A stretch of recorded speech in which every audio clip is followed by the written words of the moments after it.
Meu nome é Hélio. O ano era de 1984. Eu tinha 27 anos na época. Eu havia acabado de me casar. Depois de voltar de lua de mel, um amigo meu que se chamava Giovanni, que também era casado há pouco tempo, convidou eu e minha esposa para passar um feriado prolongado na fazenda do pai dele, que ficava a cerca de uns 150 quilômetros da nossa cidade. Como a minha esposa também era amiga da esposa dele, conversei com ela e ela topou. Partimos os quatro em direção à fazenda.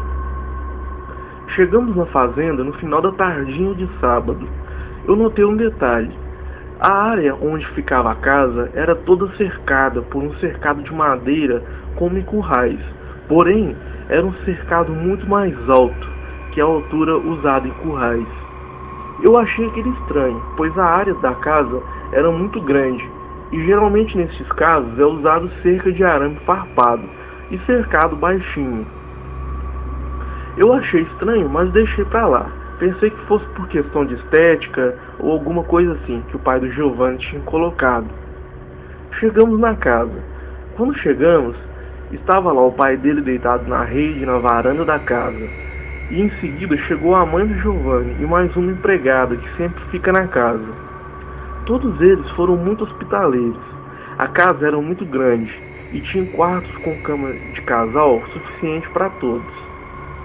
Depois de nos acomodarmos e conversarmos bastante, as mulheres ficaram lá na cozinha de prosa e fazendo os preparativos para o jantar. Enquanto eu, o Giovanni e o pai dele, que se chamava Joaquim, ficamos na varanda de prosa. No que estávamos conversando, chegou lá 3 peões que trabalhavam na fazenda dele para tirar dúvidas sobre serviço. Então, eles aproveitaram e ficaram um tempinho lá de prosa com a gente. Eu aproveitei que estávamos todos ali de prosa, falando sobre a fazenda e tudo mais, e perguntei para o seu Joaquim o do porquê tinha uma cerca tão grande em volta da área da casa. No que eu acabei de perguntar, os 3 peões e o Giovanni deram uma risadinha, olhando um para o outro. Então, o seu Joaquim, que estava deitado na rede com um chapéu de palha e um palito de dente na boca, também deu uma pequena risadinha e disse: "Logo mais à noite você vai descobrir." Um dos 3 peões então perguntou: "Hoje vai ter roda de viola aqui, seu Joaquim?" Então o seu Joaquim respondeu: "Vai sim. Vou aproveitar que o Giovanni e esse povo todo tá aqui, vamos fazer uma roda de viola aqui hoje. Logo quando começar a anoitecer, se vocês quiserem já pode ir montando uma fogueira aí em frente da casa." Então um dos peões respondeu: "Pode deixar que é só o tempo da gente terminar o serviço, tomar um banho lá em casa e a gente vem." Então a noite caiu, e assim como os peões tinham combinado com o seu Joaquim, logo que a noite caiu eles chegaram com algumas violas e foram montando uma grande fogueira em frente à casa. A gente já estava lá na varanda bebendo umas cervejas, e de vez em quando as nossas esposas traziam carne pra gente. Os peões acabaram de montar a fogueira, e logo já descemos da varanda e fomos nos juntar a eles. Pegamos alguns tamboretes que tinha na casa e fomos para a beira da fogueira. Então os peões também se juntaram com a gente na cerveja e comendo os tira-gostos. A noite foi passando, o jantar ficou pronto, todos nós jantamos na frente da fogueira, inclusive os peões e as mulheres.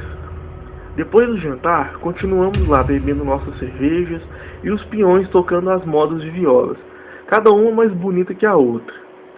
No que a madrugada estava começando a chegar, as mulheres já estavam morrendo de sono e resolveram ir se deitar. E ficamos só os homens lá continuando a prosa e beber cerveja.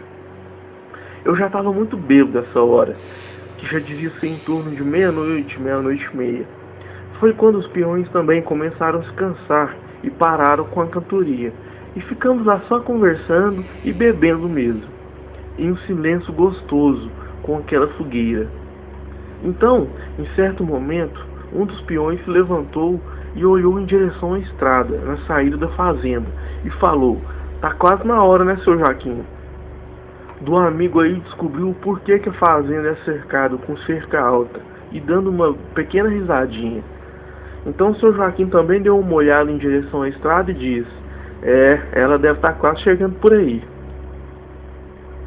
Nisso, o Giovanni também estava dando uma risadinha, e eu perguntei: "Do que vocês estão falando?" E o seu Joaquim perguntou: você já viu a mula sem cabeça? Então eu ri e falei: claro que já, nos desenhos, em filmes. Então o seu Joaquim disse: hoje você vai ver ao vivo e a cores. Então eu falei: ah, larga de sacanagem. E me levantei para ir lá dentro da casa buscar mais uma rodada de cerveja para todo mundo. Quando eu voltei, estava todo mundo de pé, olhando em direção à estrada. Cheguei perto deles e perguntei: o que vocês estão olhando? Então o seu Joaquim disse: olhe lá na ponta da estrada. Eu olhei, lá bem longe, podia-se ver uma luz que parecia estar vindo em direção à casa. Muito rápido. A princípio, achei que fosse um farol de carro, mas à medida que a coisa ia chegando perto, eu pude ver claramente que se tratava de uma bola de fogo. O seu Joaquim disse: tá chegando. E um dos peões disse: hoje parece que ela tá brava, hein? Então eu já logo perguntei: Giovanni, o que é isso? E o Giovanni disse: é a mula sem cabeça. Eu não te falei nada antes porque eu sabia que você não ia acreditar em mim. Eu preferi deixar você ver com seus próprios olhos. Aqui perto da fazenda mora uma mulher que quase todas as noites ela vira a mula sem cabeça. Isso desde muitos anos já, ela é velha. Só que o mais estranho é que toda vez que ela vira a mula sem cabeça, ela vem aqui pra fazenda aterrorizar. No começo, ela vinha aqui e ficava rodeando a casa. Por isso colocamos essa cerca alta. Aí ela não consegue pular.